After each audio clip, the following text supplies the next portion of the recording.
So you own the DDJ-400. Well, I'm here to share 5 things with you that you maybe didn't know about this controller.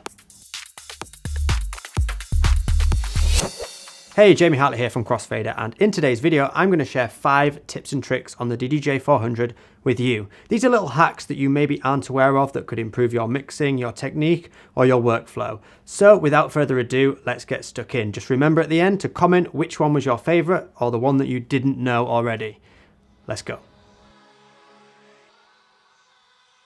As standard, the DDJ-400 has filter controls here, as you're probably already aware, but did you know you can actually change the effect that's in here to some of the other DJM style effects from Pioneer?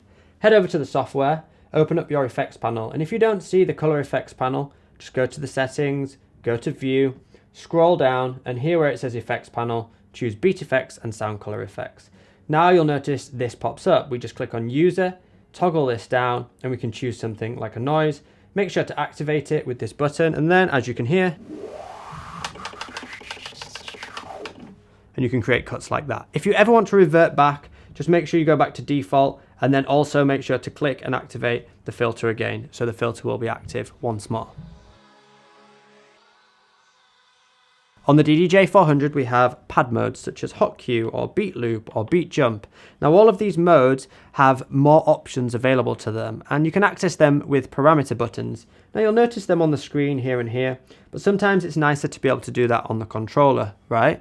Well, on the DDJ-400, when in any pad mode, if you hold shift, the bottom 2 pads now access the parameter controls, and we can reveal more or less options ultimately. So if you're in something as extravagant as keyboard mode, you could still access higher and lower pitches, for example, or if you're in beat jump, you can access higher or lower beat jumps, as you can see on the screen.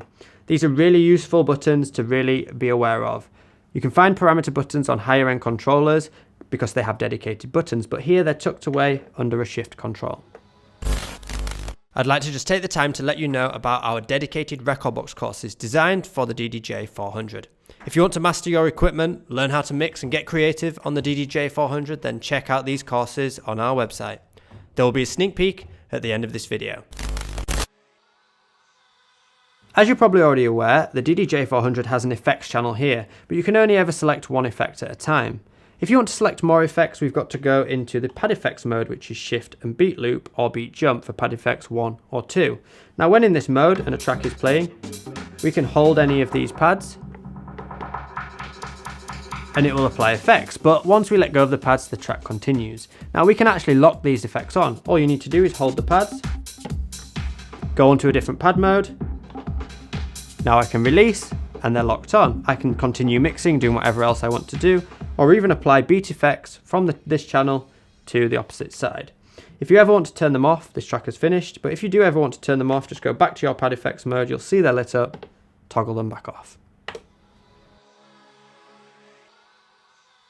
Now you may be aware in Rekordbox and on the DDJ-400 that you can loop any part of the song. We can use our manual loop or the beat loop function down here. Now let's say for example, just for this example, we wanted to loop the drop.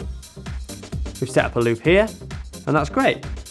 Now we can save that loop if you're not aware. In the hot cue bank, we go to hot cue and press an empty pad mode. And then look, we've got that activated in there. I can activate that at any point by pressing it. But what I wanted to show you in this tip is you can set something called an active loop. So that loop saved, great. But if we're before that point and we decide we want that loop to activate when it gets to that bit in the track, we don't actually want to have to press the button, then we can think, I want to activate that before it gets there. Hold shift, press the reloop and exit button. It now toggles it onto an active loop, as you can see by the red icon. Now I don't have to get my timing right, I don't need to press loop on the right time, and I can toggle this on and off. So you can do it in the software as well, just by using your mouse and just pressing the button here. But if you've got multiple loops saved, you can choose whether you want them to be active or not before it gets to that point, just by hitting shift and the reloop and exit. Please note that the playhead must be before the loop, before you press that button, obviously before it gets to that point. You're probably already aware that we've got beat effects here, and there's some really good effects within Rekordbox and the DDJ-400.